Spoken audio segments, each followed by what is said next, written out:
बढ़िया फील कर रहे हैं? मजा आ रहा है? कितने लोगों को आ रहा है? सच में? एक छोटी सी कहावत से शुरुआत करता हूं। साथियों, ये मजे भी जो है ना बड़े मजेदार होते हैं, लेकिन मिलते उन्हीं को हैं जो दमदार होते हैं। क्या आप दमदार हैं? और आप चाहते हैं कि आपका भी ऐसा मजा आए? तो साथियों, दमदार बनना है। चलिए साथियों, आज कुछ भी करने से पहले उस परमपिता परमेश्वर, उस ईश्वर अल्लाह वाहेगुरु, उस देवीय शक्ति, उस डिवाइन पावर को सबसे पहले मैं धन्यवाद देना चाहूंगा, शुक्र अदा करना चाहूंगा, जिनके परम आशीर्वाद की वजह से साथियों मुझे इस संसार में 84 लाख करोड़ योनियों में इंसान रूप में उस ईश्वर ने मुझे भेजा। उस ऊपर वाले का दिल से शुक्रिया अदा। साथियों, उसके बाद अगर मैं शुक्रिया अदा करना चाहूंगा तो मुझे इस संसार में लाने वाले मेरे माँ बाप, जिनके अच्छे संस्कार, जिनकी अच्छी परवरिश की वजह से साथियों आज मैं इस स्टेज पे यहां आ पाया। साथियों, उनको भी सत नमन। साथियों, अगर मैं थैंक्स कहना चाहूंगा तो फ्रंट लाइन में बैठे हमारे सभी मेंटर, गुरु और मेरे अपलाइन, जिनका कि बहुत ज्यादा अमूल्य योगदान रहा आज इस मुझे एक आम इंसान से खास इंसान बना देने में। साथियों, मैं मामूली सा कंकड़ पत्थर था, जिसकी ना कोई नाम थी, ना कोई औकात थी, ना कोई पहचान थी, लेकिन साथियों सिर्फ इन सभी के संगत में आ जाने की वजह से कहा जाता है जैसी संगत हो वैसी रंगत हो जाती है। साथियों, अगर आज मेरे जीवन में सक्सेस की मिसाल की बात किया जाए तो मैंने बस साथियों कुछ नहीं किया। आज से कई साल पहले जब मुझे सेल्स ऑफ बिजनेस प्लान को देखने को मिला था तो मैंने जीवन में एक डिसीजन लिया और मैंने सिर्फ अपनी संगत को बदल लिया, जिस संगत को बदलने की वजह से आज मेरी जिंदगी में यह रंगत बदल गई। साथियों, रंगत बदल गई। साथियों, बात करूं तो नाम अभिषेक कुमार है, रहने वाले खगड़िया के छोटे से प्रखंड गोगरी जमालपुर से मैं बिलोंग करता हूं। साथियों, अगर मैं अपने जीवन की बात करूं सेफ शॉप से पहले, तो बहुत कम उम्र में मुझे सेफ शॉप बिजनेस का प्लान देखने को मिला था। मात्र मैं 22 साल का था उस समय मुझे यह सेफ शॉप बिजनेस प्लान देखने को मिला था। साथियों, जीवन में मैं जिस परिवार से बिलोंग करता था, कहने के लिए वह एक अच्छी और समाज में ओहदा रखने वाली मिडिल क्लास फैमिली थी, लेकिन साथियों जो गुजर बसर हो रहा था वह कहीं ना कहीं एक लोअर मिडिल क्लास की थी, जहां पर समस्याएं हर दिन की थी, दिक्कतें हर दिन की थी। साथियों, और जब भी मैं उन दिक्कतों को अपने परिवार को गुजरते हुए देखता था, मैं मासूम सा लड़का, मैं कुछ नहीं कर सकता था। मुझे समझ में नहीं आता था कि जीवन में इतना अंतर क्यों कुछ बच्चे बड़े बड़े स्कूल में पढ़ते हैं, अच्छी शिक्षाओं को लेते हैं, क्यों कुछ बच्चे घूमने फिरने को बाहर जाते हैं, क्यों कुछ बच्चों को खेलने के लिए लग्जरियस खिलौने मिलते हैं, अच्छे खिलौने मिलते हैं, क्यों कुछ बच्चों को पहनने के लिए उनके पसंद से भी बेहतर कपड़े दिए जाते हैं। लेकिन साथियों, मैं जिस परिवार से बिलोंग करता था वहां पे दिक्कतें बहुत थी। हर दिन कहीं ना कहीं अपने परिवार को अपने दिक्कतों से गुजरते हुए देखता था। साथियों, मैं लाचार था, मैं कुछ कर ही नहीं सकता था अपने माँ बाप के लिए, अपने भाई के लिए, अपने परिवार के लिए। मेरे पास कुछ मौके नहीं थे। लेकिन साथियों अकेले में बैठकर बहुत तकलीफ होती थी कि क्यों मेरा परिवार इतने दिक्कतों से गुजरता है, हर दिन किस दिक्कत से गुजरता है। और अकेले में बस उस ऊपर वाले ईश्वर से एक ही प्रार्थना करता था, हे ऊपर वाला, हे ऊपर वाला, अगर जिंदगी में तुमने कोई मौका दिया तो मैं अपनी जिंदगी को बदल के रख दूंगा। और साथियों आज से कुछ साल पहले जिंदगियां कैसे बदलती है आपको जानकर आश्चर्य होगा। मेरा छोटा भाई विक्की, थोड़ा खड़ा हो जाओ विक्की। एक दिन राह चलते विक्की मुझे मिला, एक जोरदार तालियां विक्की के लिए, छोटा सा। और इसने मुझसे पूछा, भैया जींस चश्मा घड़ी सूट खरीदोगे? मैंने कहा आज इसको क्या हो गया, आज तक जीवन में मेरे भाई ने ऐसा कुछ सवाल ही नहीं किया। तो मुझे बहुत अटपटा लगा और मेरे भाई ने कहा कि जींस चश्मा घड़ी खरीदोगे? मैंने कहा क्या बात है विक्की, कोई लॉटरी वॉटरी लगा क्या, कुछ खरीद शॉपिंग करवा रहे हो? उस भाई ने कहा नहीं नहीं भैया, समस्तीपुर से एक ऐसी कंपनी आई है जिस कंपनी में अगर आपने 10,000 रुपए का सूट साड़ी जींस चश्मा घड़ी या कुछ भी खरीदा तो 4 साल के बाद तुम्हारी जिंदगी बदल जाएगी। मैंने इस मासूम से बच्चे पे बहुत तरस खाया कि छोटा भाई क्या बेवकूफ वाली बातें कर रहा है।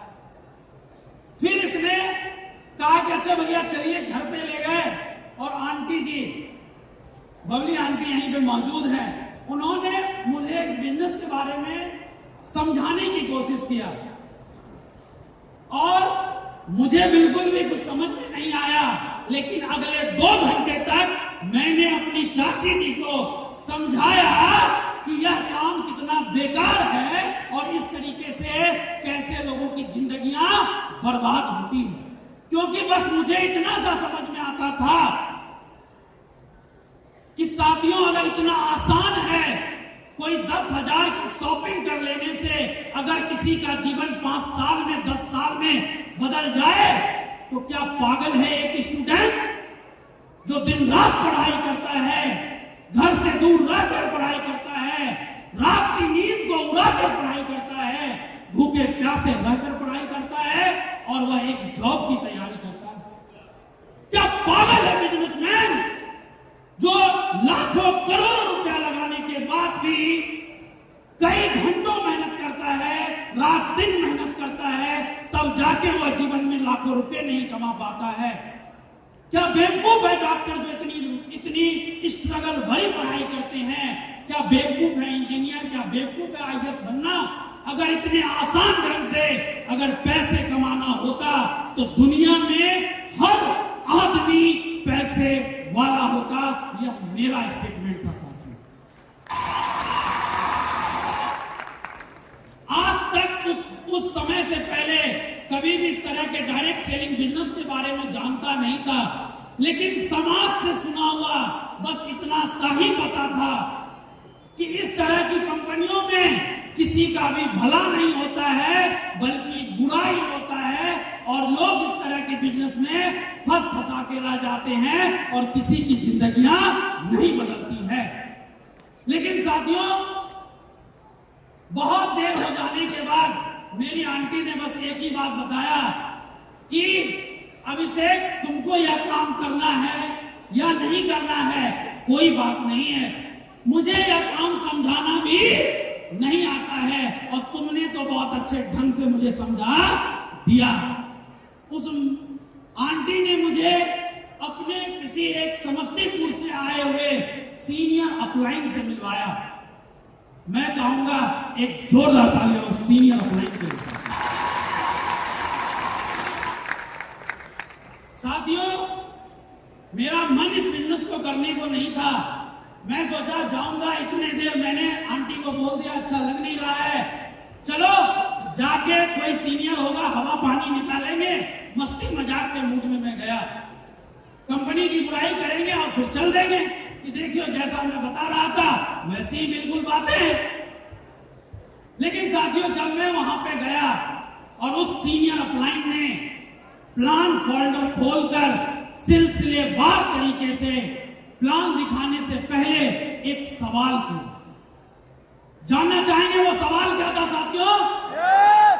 साथियों, उसने मुझसे एक बहुत ही तीखा और तीव्र सवाल किया। प्लान दिखाने से पहले शायद वो सवाल नहीं होता तो अभिषेक कुमार यहां नहीं होता। जानना चाहेंगे? जानना चाहेंगे? सिर्फ आगे वाले जानना चाहते हैं, पीछे वाले भैया सभी जानना चाहते हैं। साथियों, उस इंसान ने मुझसे गलती से पूछा कि अभिषेक जीवन में नौकर बनना चाहते हो या मालिक बनना चाहते हो? यह सवाल उस समय बहुत ही बुरा लगा था, लेकिन अंदर तक झकझोर दिया था, क्योंकि जीवन में मेरी परिस्थितियां बहुत बुरी थी, मेरे परिवार की परिस्थितियां बहुत बुरी थी, लेकिन मेरी मां साक्षी है इस हॉल में, मैं जीवन में कभी भी नौकर नहीं बनना चाहता था। साथियों, नौकर नहीं बनना चाहता था। ताली बजाने की जरूरत नहीं है, म्यूजिक बजाने की जरूरत नहीं है। बात समझ में आनी चाहिए हर इंसान को। जीवन में मैं नौकर नहीं बनना चाहता था और मेरी पढ़ाई लिखाई में मैं जीरो ही हूं। बहुत अटपटे ढंग से पढ़ाई हुई। डॉक्यूमेंट्री में आपने ठीक से स्कूल के नाम भी मेरे नहीं देखे होंगे, क्योंकि गरीबी के हालात में ना जाने कितने स्कूल चेंज हुए, कहने मुश्किल है साथियों। मैं उस परिवार का लड़का आपसे बात कर रहा हूं, लेकिन मम्मी को एक ही बात बोलता था कि जीवन में मम्मी कुछ भी हो जाए मुझे नौकर नहीं बनना है, क्योंकि माँ बाप को तकलीफ में गुजारते हुए देखा था और लगता था कि अगर मैं औलाद हूं इसका और इसने मुझे जन्म दिया है तो ये खून का एक एक कतरा उन्हीं के लिए है। और एक बात समझ में आती है, अरे इंसान का जन्म हुआ है, माधव गुरुजी अभी बहुत अच्छे ढंग से बता रहे थे, किसी कारण के लिए, किसी मकसद के लिए। अरे हम दुनिया, समाज, देश के लिए कुछ कर ना पाए कोई फर्क नहीं पड़ता है मेरे भाई, लेकिन एक बात आज कहना जरूर चाहूंगा, जीवन में कुछ एक ऐसा काम जरूर करना जिससे जन्म देने वाले माँ बाप को जरूर प्राउड होना चाहिए। होना चाहिए कि नहीं होना चाहिए? मुझे इतना जरूर समझ में आता है साथियों। और साथियों, इस डर से कि कहीं मैं नौकर ना बन जाऊं, मैंने मैट्रिक, ग्रेजुएशन और ग्रेजुएशन के बाद भी मैंने आज तक कोई डिग्री और डिप्लोमा के फॉर्म नहीं भरे। मेरे पिताजी यहाँ इस हॉल में मौजूद हैं, वो अक्सर मुझे कंप्लेंट कहा करते थे, अरे ये कितना बेवकूफ लड़का है, कम से कम फॉर्म तो भर दिया करे। क्योंकि साथियों, मैं पढ़ाई लिखाई में जीरो था, लेकिन जब भी एग्जाम देता था फर्स्ट कर जाता था। ईश्वर की क्या विडंबना, कृपा थी। तो मुझे लगता था कहीं मैं फॉर्म भरा और मैं नौकर बन गया, नौकरी लग गई तो बहुत मुश्किल हो जाएगी। लेकिन साथियों, दुर्भाग्य देखिए, सौभाग्य देखिए, जो देखिए, नौकरी के लिए मैंने फॉर्म नहीं भरा, लेकिन एक अर्ध सरकारी नौकरी मेरे घर पे ही आ गई। चल, पिताजी चुनाव लड़ते हैं, नेता हैं, पॉलिटिक्स में रहते हैं, कुछ ऐसा पकड़ बना, उससे एक कॉन्ट्रैक्ट बेस की अर्ध सरकारी नौकरी मुझे मिली, और वो सिर्फ रिजल्ट बेस पे हो सकता था, और रिजल्ट मेरा सभी टॉप फर्स्ट। तो मेरी भी नौकरी लग सकती थी, बड़े भाई का रिजल्ट उतना अच्छा नहीं था, छोटा भाई बहुत छोटा था। तो मजबूरन परिवार की मजबूरी को देखते हुए साथियों मुझे उस नौकरी को भी करना पड़ा। लेकिन मेरा उस नौकरी में कभी भी मन नहीं लगता था, क्योंकि मेरे जीवन में नौकर बनना मकसद ही नहीं था। मैंने इसलिए भी उस नौकरी को कर लिया क्योंकि वहां ऑफिस जाने की कोई लफड़ाबाजी नहीं था, थोड़े मोड़े मर्जी के मालिक थे, क्योंकि डिस्ट्रिक्ट कोऑर्डिनेटर के पद पे कार्यरत थे और फील्ड का काम होता था देख रेख वाला। तो लगा चलो परिवार इतना दिक्कतों से गुजर रहा है, कुछ हो जाए इसके लिए मैंने उस जॉब को ज्वाइन कर लिया। लेकिन साथियों, जिस दिन इस प्लान को मैंने उस इंसान ने पूछा, मैंने उसी समय डिसाइड कर लिया कि अब तो जिंदगी में नौकर नहीं मालिक ही बनना है। लेकिन साथियों, फिर भी मैं प्लान से अभी इंप्रेस नहीं हुआ था। लेकिन जैसे जैसे प्लान फर्दर बढ़ता चला गया, मेरे मन का विश्वास बढ़ता चला गया। उस व्यक्ति ने बताया, अभिषेक जी, मैं जिस कंपनी के बारे में बता रहा हूं, यह हिंदुस्तान में पिछले 15-16 सालों से कारवां कर रही है। मुझे लगा यार ऐसी भी कंपनी है जो 15 साल से चल रही है। उसमें बताया गया, अभिषेक जी, आप दुनिया में कोई भी काम करोगे, पूरी जिंदगी करोगे, तभी पैसे कमाओगे, बुढ़ापे में भी उसकी देखरेख करोगे तभी पैसे कमाओगे। लेकिन अगर अभिषेक जी आपने इसको मात्र 4 से 5 साल कर लिया, तो आप काम करो तो भी पैसा और नहीं करो तो भी पैसा। प्लान बहुत अच्छा लगा। उसके बाद सबसे अच्छी बातें लगी, यहां पर प्लान के अंदर बताया गया कि ये वो प्रोडक्ट्स है जो आप घरेलू यूज में हर दिन इस्तेमाल करते हैं। मुझे लगा ये तो जरूरत की चीज है। उसके बाद सबसे बड़ी बात बताई गई कि अभिषेक जी, यहां रिलायंस, रिबॉक, डायमंड्स, ग्रासिम ऐसी ढेर सारी हिंदुस्तान की जानी मानी एवं प्रतिष्ठित कंपनियां हाथ से हाथ मिलाकर काम करती है। यह भी मुझे लगा कि जिस कंपनी के साथ हिंदुस्तान की इतनी बड़ी जानी मानी प्रतिष्ठित कंपनियां अगर हाथ से हाथ मिलाकर काम कर सकती है, तो अभिषेक कुमार, तुम इस कंपनी में क्यों नहीं जुड़ सकते हो। प्लान आगे बढ़ता चला गया साथियों, और बताया गया टीम वर्क की ताकत। उसके बाद एक सर्वे बताया गया कि कैसे आने वाले कल में लाखों रुपए की जरूरत पड़ती गई है। उसके बाद बताया गया कि इस बिजनेस में अगर आप फर्स्ट भी नहीं किए, सेकंड भी नहीं किए, थर्ड भी नहीं किए, फेल भी नहीं किए, अगर आप महाफेल भी करते हैं तो खानदान का इतिहास लिख सकते हैं और आने वाले 4 साल में डायमंड बन सकते हैं साथ। और मुझे लगा कि मैं जिस एग्जाम को दिया हूं उसमें तो मैंने फर्स्ट ही किया है, तो इसमें तो फेल होने का सवाल ही नहीं है। और लास्ट में बताया गया कि यहां से अगर आप इस काम को करते हो तो आने वाले कल में आप पूरा हिंदुस्तान नहीं बल्कि पूरी दुनिया को घूम सकते हो। आप अपने सपनों की कार से चल सकते हो, आप अपने सपनों की घर में रह सकते हो। लैपटॉप खोल के उसने बहुत सारे चीजों को दिखाया। मुझे विश्वास हो गया और मैंने उधार में 350 का उस समय फॉर्म चलता था और उनसे उधार लेकर कहा कि फटाक से मेरा फॉर्म भरो और इस काम की शुरुआत करते हैं। लेकिन मैं फॉर्म तो भर के आ गया, लेकिन लगा कि यार इतना बड़ा डिसीजन ले रहा हूं, घर वालों से पूछा नहीं, समझा नहीं, चलो एक बार घर वालों से पूछते हैं। पिताजी को डरते बताया, पिताजी ने साफ मना कर दिया, ऐसी कंपनी में कुछ भी करने की जरूरत नहीं है, तुम्हारा रिजल्ट अच्छा है, पढ़ाई लिखाई करो, आगे नौकरी लग जाएगी, जिंदगी सेट हो जाएगा। बड़े भाई को कॉल किया, बड़े भाई ने कहा देखो अभिषेक, काम तो बहुत बढ़िया है लेकिन इसमें मेहनत बहुत है। उस समय मैंने कहा, मन में सोचा, साला मेहनत तो दुनिया में हर एक इंसान करता है और बिना मेहनत के कहीं भी पैसे नहीं मिलते हैं। एक भिखारी भी अगर भीख मांगता है तो कड़ी धूप में सैकड़ों लोगों के सामने हाथ फैला रहा होता है, तभी उसे कुछ पैसे मिलते हैं। एक मजदूर हो, एक कोई भी हो, चाहे देश का प्रधानमंत्री क्यों ना हो, आज वो कितने घंटे सोता है वो प्रधानमंत्री ही जानते हैं। मतलब मेहनत करने से ही दुनिया में सब कुछ हो सकता है। तो अभिषेक कुमार अपनी गरीबी को मिटाने के लिए, अपनी परिवार की गरीबी को मिटाने के लिए, खानदान में इतिहास बनाने के लिए, अपने सपनों को पूरा करने के लिए मेहनत करने के लिए तैयार है।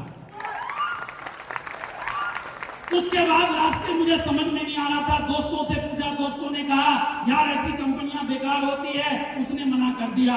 फिर मैंने कहा लास्ट में एक लड़का किसी लड़की से बेइंतहा मोहब्बत करता है, लेकिन मैं वो लड़का हूं जो मैं अपनी मां से बेइंतहा प्यार करता हूं। मेरी जिंदगी में इनसे बढ़ के कुछ नहीं है। और साथियों, वहां से एक डिसीजन लिया और मम्मी से पूछा, मम्मी लास्टली बताओ क्या करना है। मम्मी ने कहा, बेटा अगर तुम्हें सही लग रहा है तो करो, मैं तुम्हारे साथ हूं। और साथियों, मैं गया।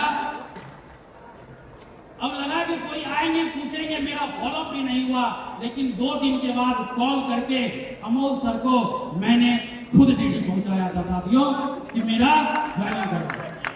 मैं जीवन में कुछ चाहता था, उस ऊपर वाले परमपिता परमेश्वर से मांगता था कि कुछ मौके दो, मैं अपने जीवन को जरूर बदलूंगा। और साथियों, जब वो मौका मिला मैंने उसे छोड़ा नहीं। लोग बहाने में बनाते हैं, मेरे से 2 नहीं बनेगा, मेरे से 3 नहीं बनेगा, मेरे से लोग बात नहीं मानेंगे, मेरा लोग सुनेंगे नहीं, ये वो 9-17।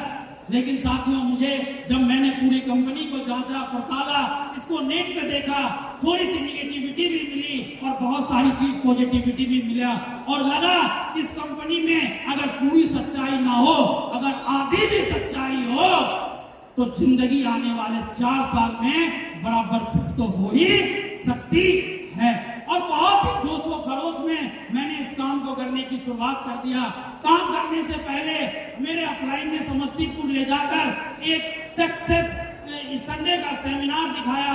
मैं चाहूंगा उस दिन मैं अपने आइडियल, अपने आदर्श की क्लोजिंग को सुना था, जो है हमारे आइडियल श्री अजय पंडित सर। मैं चाहूंगा जोरदार तालियां साथियों। इनकी क्लोजिंग को सुनने के बाद पहले चेयर पे जलजला सा पैदा आ गया, तूफान सा लग गया और लगा कि सर की गरीबी जिंदगी अगर बदल सकती है तो अभिषेक कुमार की भी गरीब जिंदगी बदल सकती है। और डिसीजन लिया। आने के बाद इस बिजनेस से पहले मैं साथियों एक ऐसा लड़का था, इतना अकेला रहता था कि इस बिजनेस से पहले मेरे एक दोस्त भी नहीं थे। कॉलेज स्कूल के कोई एक ऐसे दोस्त भी नहीं थे। 1-2 मुंह बोले दोस्त थे, सिर्फ जान पहचान थी, बस इतना ही सर्किल था, घर में रहने वाला एक लड़का। लेकिन साथियों, इस काम को करने के लिए, जीवन को बदलने के लिए इतने जोशो खरोश में था कि शुरुआत के 5-6 दिनों के अंदर मैंने 1 प्लान नहीं, 2 प्लान नहीं, 4 नहीं, 10 नहीं, 15 नहीं, 20 नहीं, 50 नहीं, बल्कि 78 लोगों को मैंने साथियों, अपने रिलेटिव, जानने वाले, पहचानने वाले, पिताजी के संपर्क के लिस्ट के लोगों को, लगभग 78 लोगों को प्लान बताया। मजे की बात जानना चाहेंगे साथियों, उस 78 में एक भी लोग ऐसे नहीं थे जो मुझ पे भरोसा किए या मेरे साथ जुड़ गए। मुझे बहुत बुरा लगा कि यार ये कैसी कंपनी है। लग रहा था कि लोग तो सामने से आगे ज्वाइन करने चाहिए, लेकिन लोग तो रिजेक्शन पे रिजेक्शन किए जा रहे थे। लगातार लोगों ने मना किया, लगातार लोगों ने मना किया। लोगों ने सिर्फ मने ही नहीं किए, बोले अभिषेक तुम्हारा दिमाग सटिया गया है, तुम पागल हो गए हो, ऐसी कंपनियों में कुछ नहीं होता है, यह दिन के उजाले में आता है और रात के अंधेरे में कहां चला जाता है, कोई अता पता भी ऐसी कंपनियों का नहीं होता है। तुम दोख बनाने की बात करते हो, तुम ये सूट साड़ी डिनर सेट बेचने की बात करते हो, ऐसी ना जाने कितनी कंपनियां इस शहर में आई और गई। ऐसा सूट साड़ी बेचने वाला, प्रोडक्ट बेचने वाला कोई कारनामा आज तक इधर करके नहीं दिखाया। ना जाने लोग क्या क्या कहकर इसको कहने की, डालने की कोशिश किया। साथियों, एक सिंपल सी बात बताना चाहूंगा। जब मैंने इस काम को करने की शुरुआत किया, ना मेरे घर वाले, परिवार, दोस्त, रिश्तेदार, किसी भी एक ऐसे इंसान को भरोसा नहीं था कि इस बिजनेस की वजह से मेरी जिंदगी बदल सकती है। लेकिन मेरा अगर भरोसा था तो मेरा खुद पर और इस शानदार से safe shop system, success support system और यहाँ के मेंटर्स पे, जिसकी वजह से आज जिंदगी बदल गई। साथियों, आज जिंदगी बदल गई। साथियों, भरोसा करना हो तो सिर्फ अपने आप पे करना, तभी जिंदगी बदलती है। साथियों, 78 लोगों को प्लान दिखाने के बाद भी काम नहीं चला, मनोबल गिर गया। और मनोबल गिरने के बाद लगा कि शायद दूसरे लोग इस बिजनेस में कामयाब हो सकते हैं, दूसरे लोग इस बिजनेस में डायमंड बन सकते हैं, लेकिन मेरे नसीब की रेखाओं में इस तरह के बिजनेस में डायमंड बनना संभव वाली बात नहीं है। लोगों ने ना जाने कितने ताने मारे, लेकिन अपलाइन का साथ मिला, भरोसा मिला। बोले अभिषेक जी शुरुआत में ऐसा होता है, आपने बिना सीखे समझे बिजनेस को करने की कोशिश किया है, इसलिए आप फेल हो गए हैं, लेकिन भरोसा कीजिए अगर आप एक बार सीख समझ लिए और इसको करने की शुरुआत किया। साथियों, माहौल ऐसा बन गया पूरे गांव समाज का कि मैं अब सेफ शॉप के नाम से निकलने के लायक नहीं था, लेकिन फिर भी घर में सीडी लगाकर लैपटॉप पे मैं लगातार मोबाइल पे, छोटे से मोबाइल्स पे इसको सुना करता था, इनकी ऑडियो वीडियो ट्रेनिंग को, और कभी कभार इधर उधर जाके ट्रेनिंग को लिया करता था। लगातार मैं ट्रेनिंग में गया, लगातार सेमिनार में गया, और जाते जाते साथियों मन का विश्वास बढ़ा, कॉन्फिडेंस लेवल बढ़ा। कई बार ट्रेनिंग के माध्यम से बहुत चीजें सीखने समझने को मिला और काम करने की शुरुआत किया। और साथियों, जहां मेरा घर था वो कहीं ना कहीं गांव वाला इलाका था, और एक बात मैं जब इस बिजनेस को समझ गया तो मैं लोगों को समझाने में कामयाब तो हो रहा था, लेकिन लोग समझ नहीं पा रहे थे। तो मुझे एक चीज समझ में आई कि शायद यह काम जो है ना इस गांव में नहीं चल सकता है। और साथियों, मैं निकल गया वहां से दूर और मैं चला गया खगड़िया को छोड़कर भागलपुर। पहले दिन मेरा मैम और सुमित सर और मैं रात के 11 बजे इतने ट्रक के काफिले जा रहे थे जिसको देख के मैं दहल गया। और पहले दिन भागलपुर में जाकर काम करने की शुरुआत किया, वहां पर लगातार आना जाना लगा रहता था, और धीरे धीरे कर साथियों वहां से कारवा बनने की शुरुआत हुई। ऐसी शुरुआत हुई, एक लाइन तो बन गई, लेकिन दूसरी लाइन नहीं चल रही थी, और दूसरी लाइन ना चले तो चेक आ सकता है क्या? नहीं आ सकता है। साथियों, एक लाइन पावर बनने के बाद मैंने फिर से दूसरे तरफ की पारी की शुरुआत किया। उस समय दिक्कत इतने थे कि साथियों पॉकेट में खाली जेब निकल गया भागलपुर, और वहां से फिर मैं अपने रिलेटिव्स पहुंच गया, मैं अपने नानी के घर में, अपने जन्म स्थान पूर्णिया। लगा कि ये शहर है और शहर में लोगों को समझाया जाए तो लोग समझ सकते हैं। और वहां पे जाने के बाद काम करने की शुरुआत किया। शुरुआत में बहुत सारे दिक्कत परेशानी आए, चैलेंज आए, रहने की व्यवस्था नहीं थी, लेकिन मैं शुक्रगुजार हूं अपने मामा मामी का, जिनकी वजह से कुछ शुरुआत के 1 महीने लगभग वहां पर रहकर बिजनेस को करने की शुरुआत किया, और फिर वहां से अपना 1000 के रूम के किराए को लेकर काम करने की शुरुआत किया। मैं इतना हाइजीनिक लड़का था कि उस रूम में कैसे रहूं मुझे खुद नहीं समझ में आता था। और साथियों, इतनी व्यवस्था उस रूम की खराब थी, तो बस एक ही बात उस रूम को समझ में आता था कि अभिषेक तुझे बस यहाँ रात बितानी है, दिन सुबह शाम तुझे फील्ड में बिताना है, फील्ड पे बिताना है। और साथियों, मैं कभी भी उस रूम पे आराम नहीं करता था रात के सिवा, और निकल पड़ा प्लान फोल्डर को लेकर। और उस शहर में जानने वाले लोग जुड़ तो गए, अपने रिलेटिव जुड़ तो गए, लेकिन उनको बिजनेस में ज्यादा इंटरेस्ट नहीं था, और वो इस बिजनेस को उस गहराई से समझ नहीं पा रहे थे।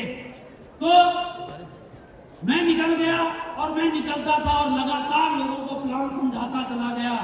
कुछ लिट्स बने, कुछ 3 बिट्स रूल्स में काम को करता चला गया, और काम करने की वजह से साथियों फिर वहां पे 2-4 महीने बीतने के बाद भी ढंग से काम नहीं चले।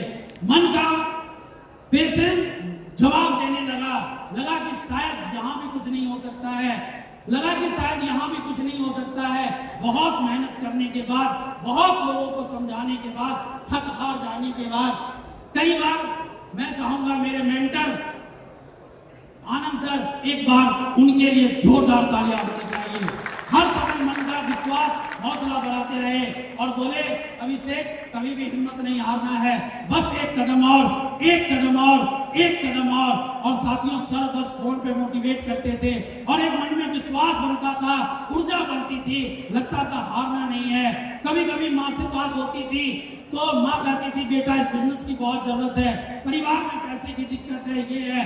फिर मन में एक विश्वास जगता था कि यार कुछ तो करना है, कुछ तो करना है। साथियों लोग बिजनेस में आने के बाद 2 घंटे ठीक से नहीं देते हैं। साथियों, मैं सुबह के 5 बजे से लेकर रात के 12, 1, 2 बजे तक फील्ड में रहकर काम करता था। कई बार खाने की ठीक से व्यवस्था होती थी, नहीं होती थी।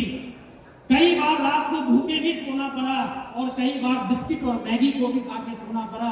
पैसे ही इतने होते थे, लेकिन साथियों जुनून उतना था जीवन को बदलने का, जीवन को कुछ करने का। और साथियों, लोग कहते हैं कि सर दिन में 2 प्लान नहीं होते हैं, 4 प्लान नहीं होते हैं। साथियों, प्लान की ऐसी की तैसी किया और दिन में 1 प्लान नहीं, 2 प्लान नहीं, 3 प्लान नहीं, 4 प्लान नहीं, 5 प्लान नहीं, 10 प्लान नहीं, दिन के मैंने 22 प्लान भी दिखाए। साथियों, इसी बिजनेस में लगातार इतने मेहनत किया। आने जाने की कोई व्यवस्था नहीं थी, ऑटो के किराए से ही आता जाता था, या ऑटो ना मिले तो खाली पैर चलता था। साथियों, इतनी धूप होती थी कि जूता ऊपर से भी गर्म हो जाता था और जमीन सड़क गर्म होने के कारण जूता नीचे से भी गर्म हो जाता था। हिम्मत और साहस जवाब नहीं देता था, लेकिन मनोबल लगातार अपने आप को बढ़ा के रखा और काम करने की शुरुआत किया और काम को करता चला गया साथियों। और साथियों, जो लड़का पैदल काम करने की शुरुआत किया था, मात्र उसी शहर में 1.5 साल काम करने के बाद मैंने अपने खानदान की पहली नई चमचमाती हुंडई की i20 एक्टिव 10 लाख की लाकर खड़ी कर दिया। साथियों, खड़ी कर दिया। कारवा बनता चला गया, लोग जुड़ते गए, मनोबल बढ़ा। कई बार दिशा जैसे वर्कशॉप ट्रेनिंग में जाने का मौका मिला और ज्यादा कुछ समझ में तो नहीं आया, लेकिन मैं चाहूंगा एक बार जोरदार तालियां हो हमारे मेंटर सत्येंद्र प्रसाद सर के लिए। साथियों, पहली बार दिशा ट्रेनिंग में गया था, बहुत बातें तो समझ में नहीं आई, लेकिन 2 बातें समझ में आई थी। जानना चाहेंगे शायद आपकी जिंदगी बदल जाए और आप 5 हजार लोग इस हॉल में 10 हजार लोगों की टीम खड़ी कर सकती है। मैं बता दूं, अकेले मन का वो विश्वास साथ देता था। सर ने एक ही बात बताई थी कि इस बिजनेस में डायमंड वही बनते हैं जो इस बिजनेस में जिम्मेवार बनते हैं। यह बात समझ में आई थी और मैंने लोगों को प्लान दिखाने के बाद कुछ नहीं बोलता था और बस इतना ही बोलता था, साहब आप मेरे साथ इस काम को करो, आपको जिससे भी मिलवाना हो आप मुझसे मिलवाना, उसकी ज्वाइनिंग और उसको संतुष्ट करने का काम मेरा होगा। सिर्फ लोगों की जिम्मेवारी लेता चला गया। जहां कई महीने 1.5 साल संघर्ष करने के बाद काम नहीं हो रहा था, सिर्फ सर की एक सीखी हुई बात और लोगों की जिम्मेवारी को लेना शुरू किया और साथियों लगातार दिन के 10 डीडी 15 आईडी निकलने की शुरुआत हो गई। साथियों, सिर्फ जिम्मेवारी लेने की वजह से। साथियों, समय अलाउ नहीं दे रहा है, जर्नी बहुत लंबी है, समय आज बहुत लेट हो गया है, लोग दूर से आए हैं, इसलिए ज्यादा कुछ नहीं कहना चाहूंगा। स्टोरी अभी आधी ही रह गई, पिक्चर अभी बाकी है मेरे दोस्त। लेकिन साथियों, बस इतना ही बताऊंगा, डायमंड बनने में थोड़ा जरूर वक्त लगा है। महागुरु माधव सर ने भी बताया कि 6 साल में डायमंड बने, लेकिन अगले 6 साल में 100 डायमंड भी बने। साथियों, मेरा भी जो भी वक्त लगा है, लेकिन भरोसा और विश्वास देता हूं, आज जो सर ने डायमंड्स का बेल्ट एक पहनाई है, ये यहाँ पर पिक्चर खत्म नहीं होती है, बल्कि एक नए अध्याय की शुरुआत होती है। और अपने दमदार टीम्स को भी एक भरोसा दिलाना चाहूंगा, जो दिन रात मेरी बातों को मानकर जी सर यस सर, जी सर यस सर करते जाते हैं और उनकी वजह से आज कहीं ना कहीं यह इतना बड़ा कारवा बनाया है। और आज डायमंड बनने का सपना ना मेरा सिर्फ पूरा हुआ है, लेकिन मैं वचनबद्ध हूं अपने टीम में जुड़े हुए हर एक लोगों से कि साथियों, अगर आप मेहनत करने को तैयार हैं, अगर आप टिकने को तैयार हैं, तो यह अभिषेक कुमार आपको डायमंड बनाने के लिए कुछ भी करना पड़े, करने के लिए तैयार है। चलिए साथियों, समय नहीं है, लेकिन साथियों इतना ही बात कहना चाहूंगा, जिंदगी में मौके नहीं मिलते हैं, सेफ जॉब एक मौका है। अगर आप अपने सच में माँ बाप से प्यार करते हैं, अपने बच्चों से प्यार करते हैं, अपने परिवार से प्यार करते हैं और उनके लिए जीवन में कुछ करना चाहते हैं, तो सेफ जॉब एक बहुत बड़ी अपॉर्चुनिटी है, एक मौका है। आप इस काम को करके अपने खानदान का इतिहास बदल सकते हैं। Thank you, wish you very